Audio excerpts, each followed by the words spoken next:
for more than 35 years.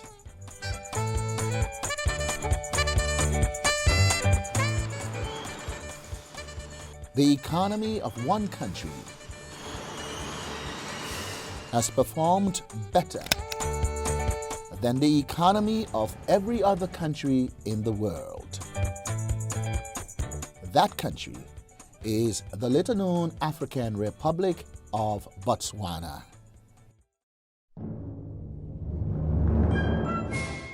In just a few decades, Botswana has transformed itself from an impoverished rural cattle grazing society into a modern,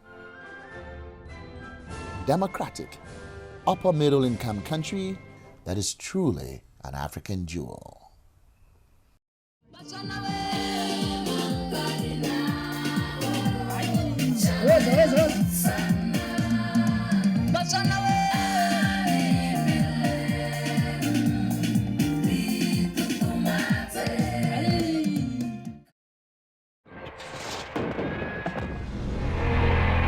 It's Independence Day in Botswana. When Botswana gained independence from Britain in 1966, the odds were stacked against it. We were a very poor country. We had almost next to nothing. GDP per capita was $80. The whole population was uneducated. There was not a single university. The tarred road was about 6 kilometers. And we didn't even have a capital city. There was a shortage of teachers, not to mention doctors and nurses and everything. The discovery of diamonds in 1967, 1 year after independence, would change the country's fortunes. Diamond sales is the reason why Botswana is a middle-income country today. But diamonds alone cannot explain Botswana's remarkable record of political stability and economic prosperity. After all, there are many countries where diamonds and other resources have been more of a curse than a blessing.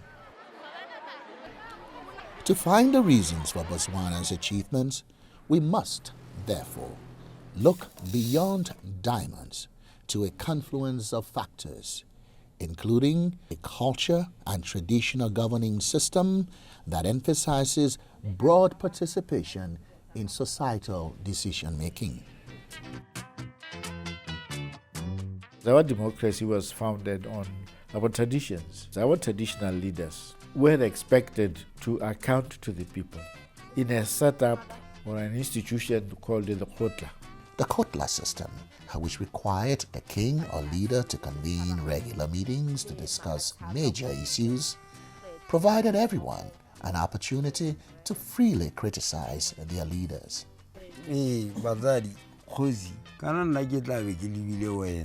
It was one occasion where everybody was allowed to express his views, and the leader was obliged to take due cognizance. We have many proverbs which support this idea. Mafuku akotla amantle otle, and this literally means anything that is said in the kotla is good. We won't stop anybody from saying what they feel like. Khosi ke khosi ka batho.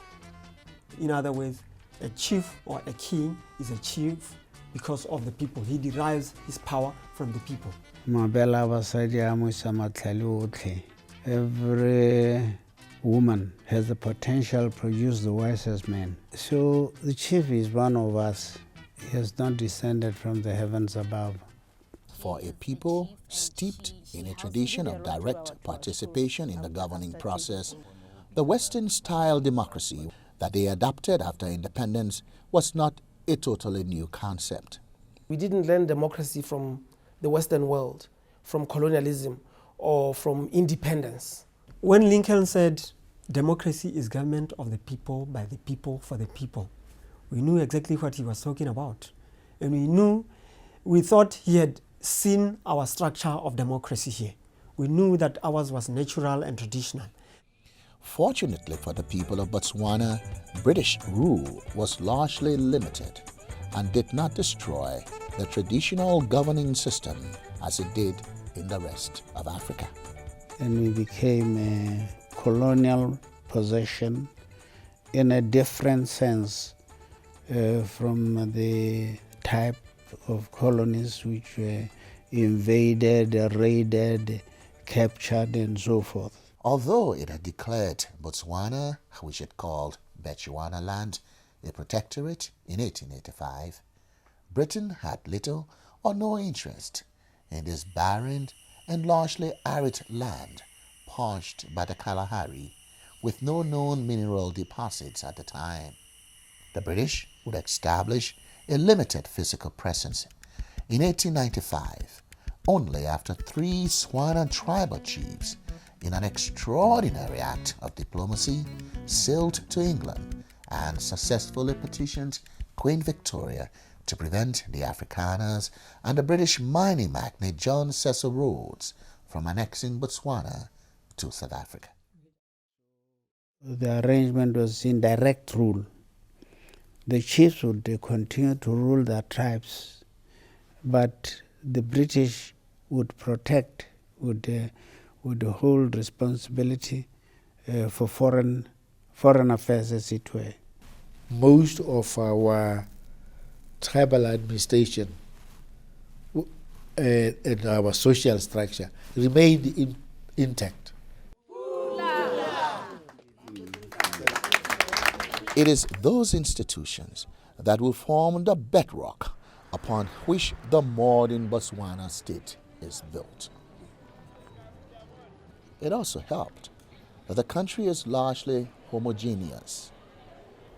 We speak the same language, Setswana.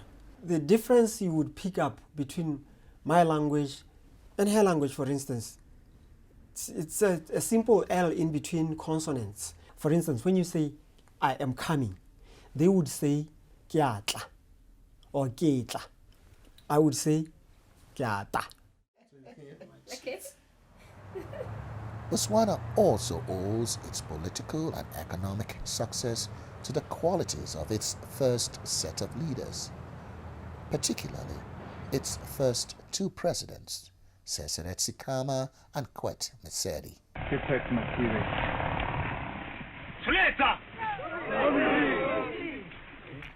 Khama, the first president, was a remarkable man.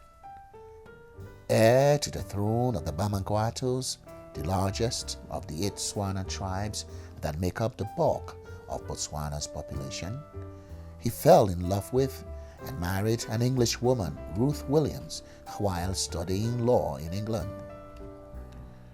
Bowing to pressure from apartheid South Africa, Britain opposed the marriage, and in 1950 it permanently banned Khama from returning home to Botswana after he refused to give up his wife.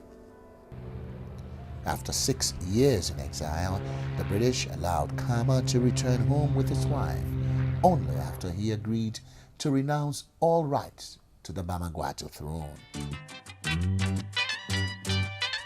Regarded as a hero by his people for standing up to the British,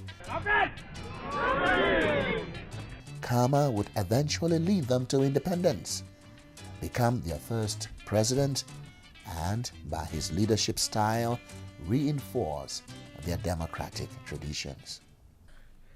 He was a convinced Democrat. I think it's healthy to have an opposition which is effective, because it keeps the government on its toes. Although I'm not going to do anything at all to create it.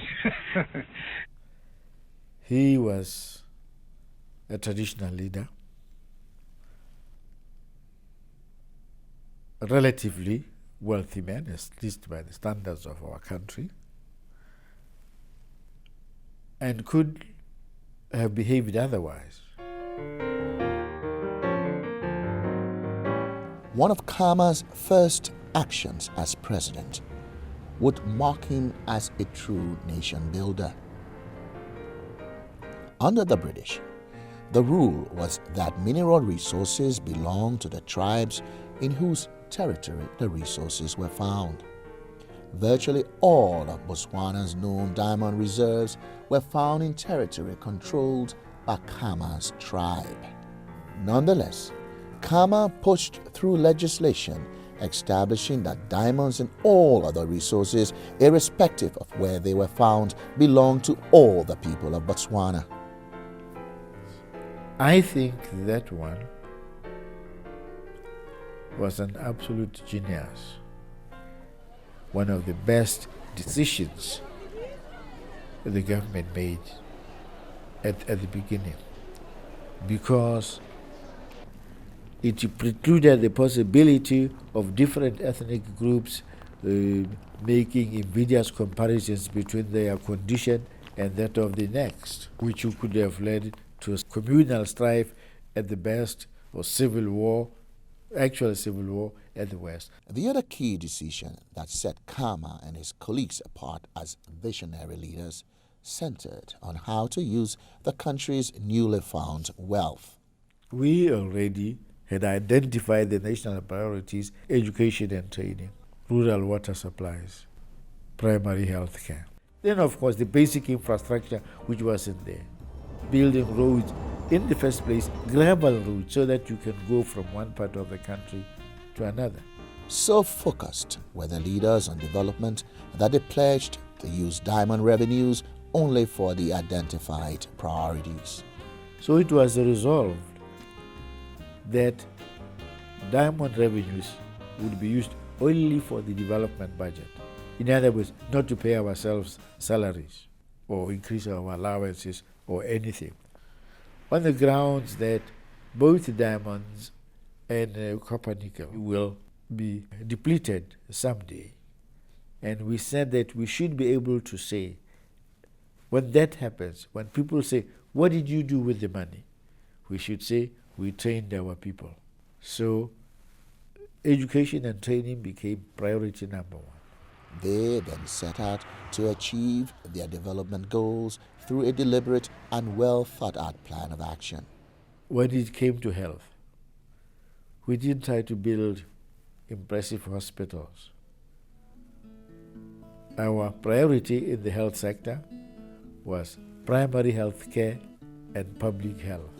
So we built clinics and institutions called health centers, including even mobile clinics. Over time, we built more schools, primary schools, we built more secondary schools. Soon, those policies would pay dividends. The early 1980s, of course, we made education free from the first year to PhD. For doctors, it's free training. Free education also included free lunch for students.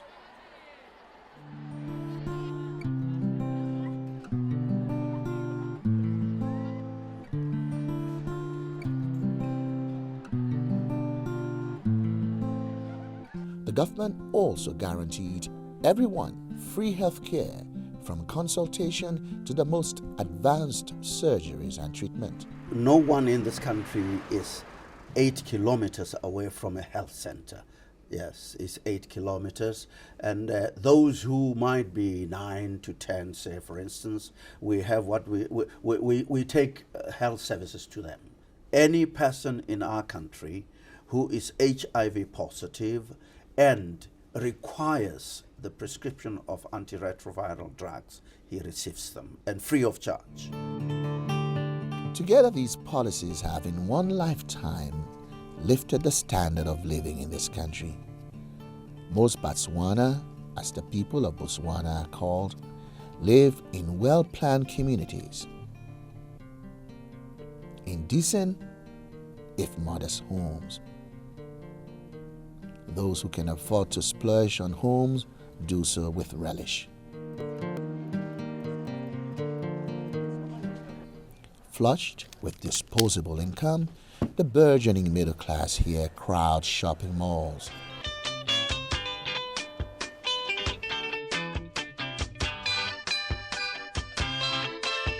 Restaurants and entertainment centers. literally around the clock.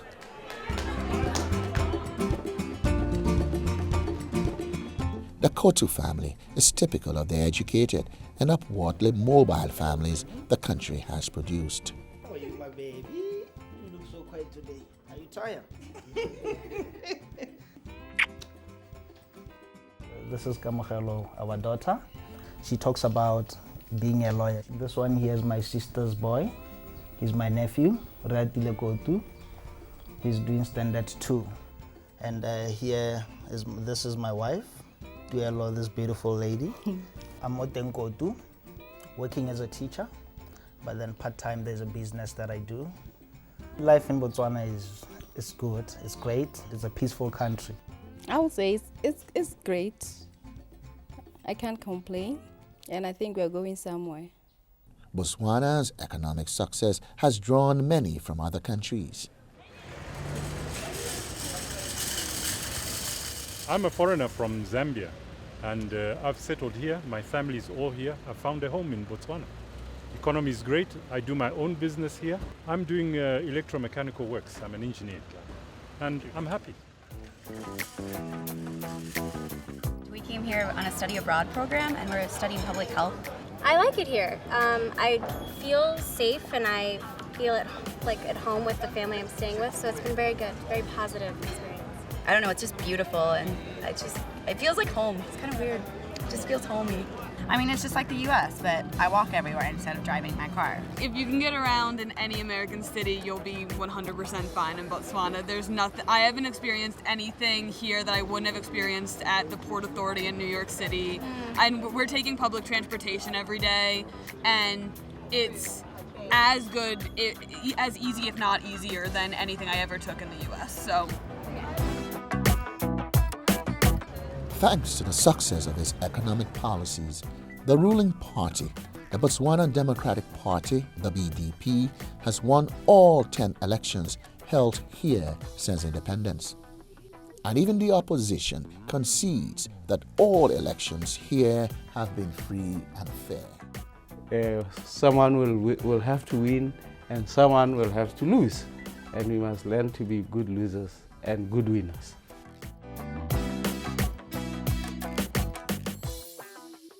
Incidentally, the current president, Seretse Khama, Ian Khama, is a son that the founding president, Seretse Khama, had by his English-born wife. President Khama, I think, has been showing his own extraordinary leadership in helping to move his country forward. And I would just like to thank you, Mr. President, once again for giving me this opportunity to share my thoughts with you. Although the BDP has generally prevailed at the polls, it has not been all smooth sailing for it.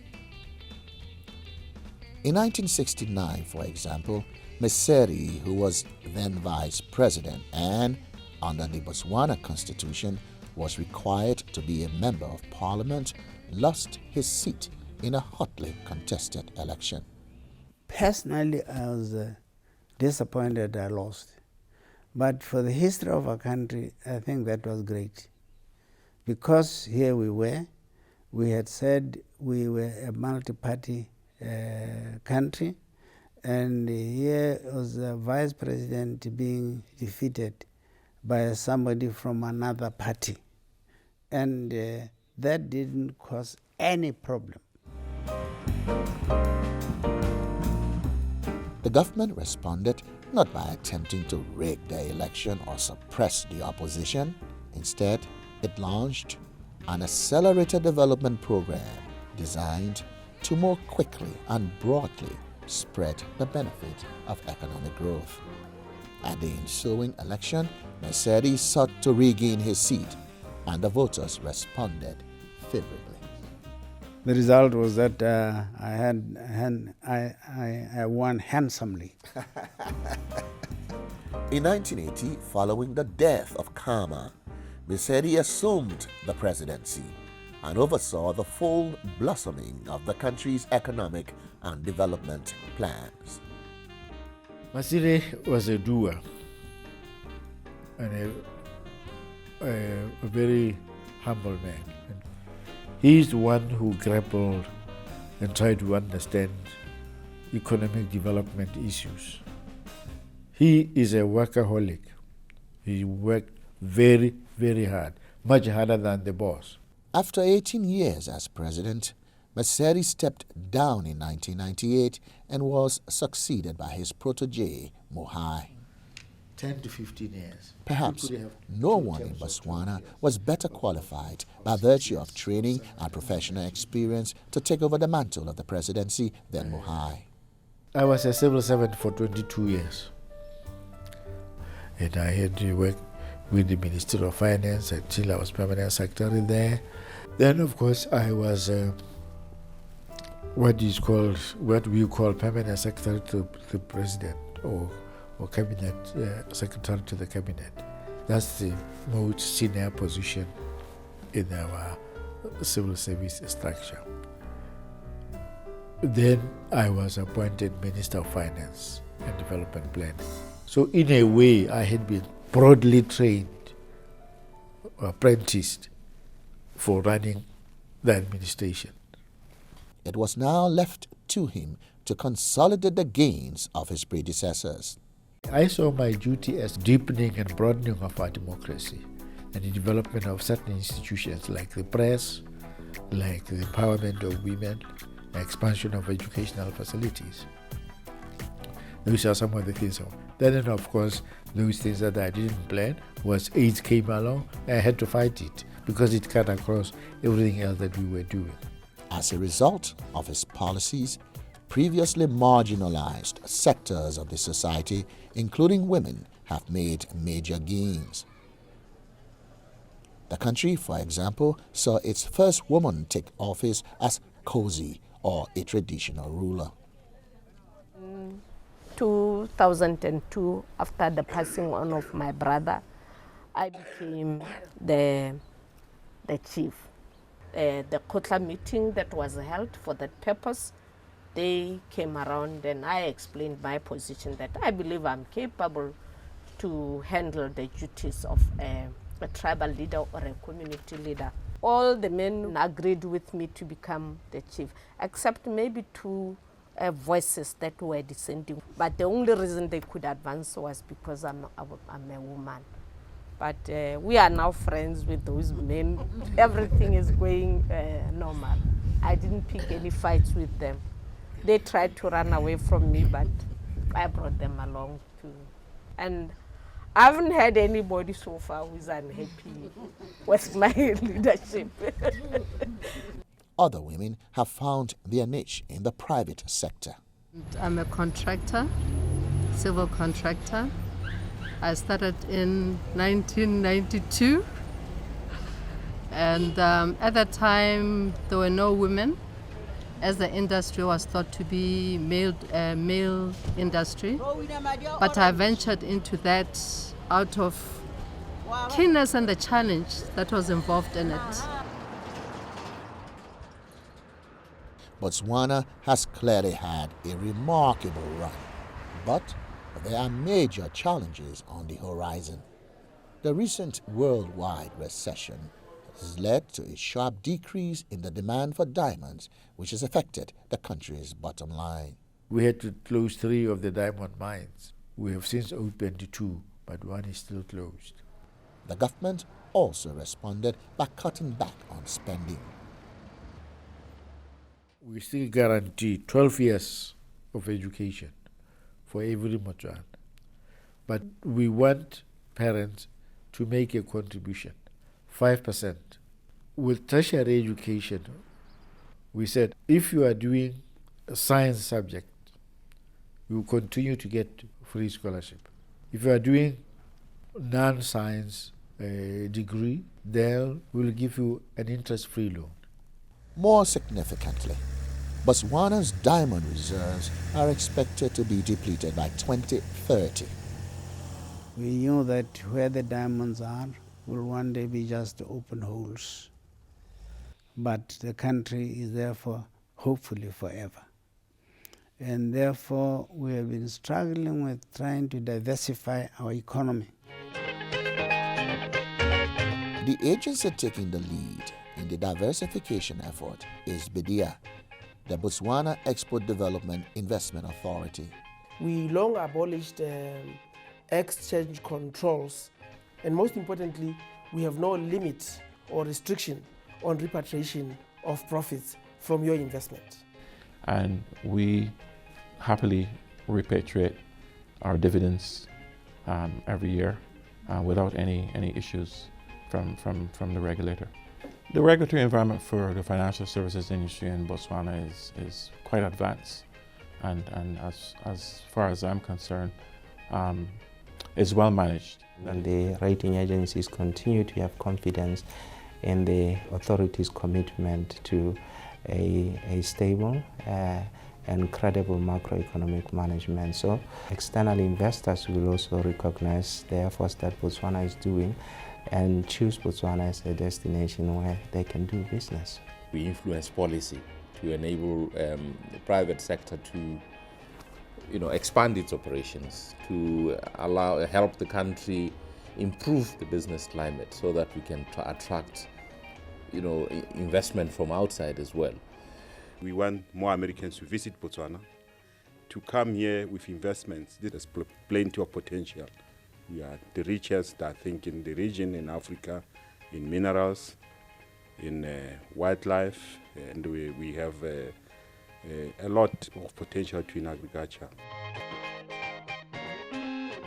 Some of these efforts are bearing fruits. The country is now adding value to its diamond exports. It is also attracting investors in various other sectors of the economy. If you look at the manufacturing sector, whether it's glass, PVC pipes, steel pipes, cement, we have significant projects that we can point at and say we are making progress.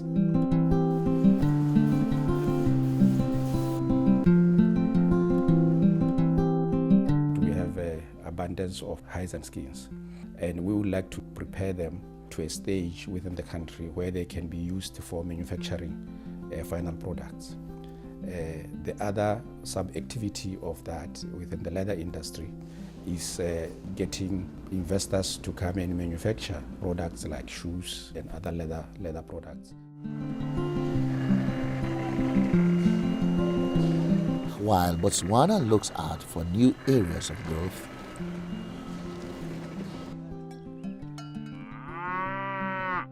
it is also focusing on traditional revenue earners like beef export, that, even before the discovery of diamond, was a mainstay of the economy. A farmer looks at his cattle as a form of insurance. He'll only sell them when he wants some money to do something. So from that aspect, and from the fact that the cattle are in the rural areas, the business of BMC, which sells those cattle or the meat from those cattle in the high-paying EU market, is the best way then to send money back to the rural areas where the cattle farmers are.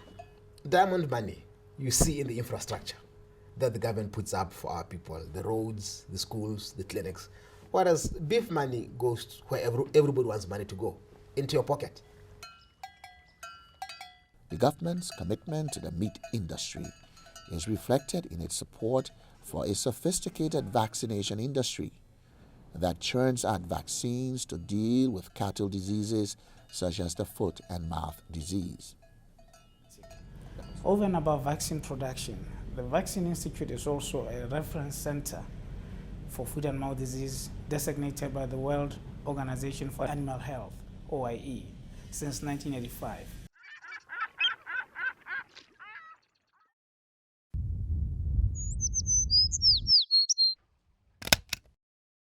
One old area of revenue that is getting a new look is the tourism sector. The Chobe National Park is an example of the kinds of attractions that lure tourists to Botswana from all over the world. Botswana is the host to the largest concentration of elephants in the world, over 150,000, and other animal species.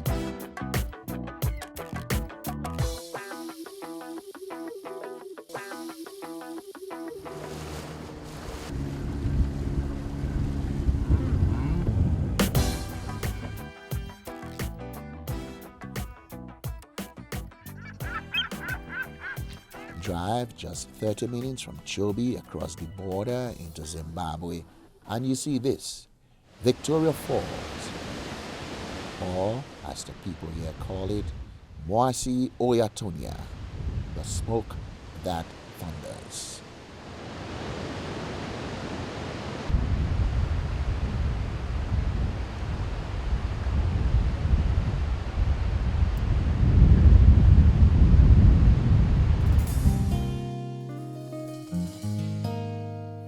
Welcome to Chobe Marina Lodge. There are first-class lodges here. There are also smaller lodges that provide a homey and personal touch.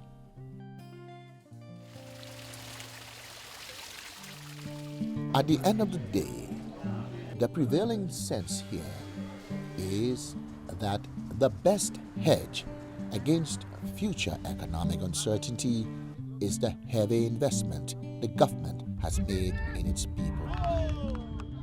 The people and the government of Botswana believe that the greatest resource of the country is the people themselves. People-oriented policies of education and training would stand us in good state. The people would be educated, the people will be aware of what it takes to survive in the modern world. So while challenges definitely lie ahead, the people here are generally upbeat about their future. I'm optimistic about the future of Botswana. It's a lovely country. It's so wonderful. The future of Botswana is so great. I believe in that. And I think we're going somewhere. Given Botswana's track record, they and other Botswana have reasons to be optimistic and to hope that this country will continue to be an example of what is possible in Africa. A free, democratic, and prosperous country that is a source of pride for all Africa. What's